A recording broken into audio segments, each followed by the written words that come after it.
Welcome to you all. I first visited the area of the ranges north of Southern Cross nearly 20 years ago. I had heard of them from friends in the Wildflower Society, and they spoke of the amazing landscape and flora values of the region.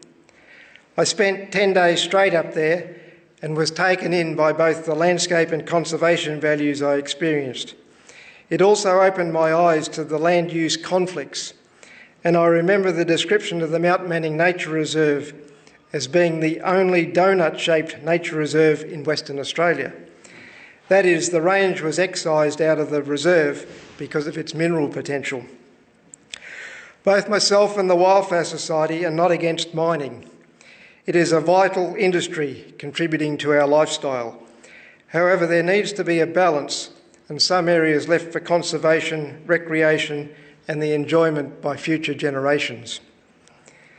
The Helena and Aurora range came to the fore in 2002 when Portman, now Cliffs, wanted to expand their Coolinobbing Range mine to the northern area and include Mount Jackson, Windarling and Bungalbin. They were advised that environmental approval would be extremely difficult if Bungalbin, that is the Helena and Aurora range, was included. So this area was withdrawn from their public environmental review. The Helena and Aurora range has the most outstanding flora, fauna and landscape values in the Yilgarn. Mining was eventually allowed at Mount Jackson and Windarling, and today is not the time to tell that story. It, however, is not a pretty one. Now another mining company has the tenements across the Helena and Aurora range.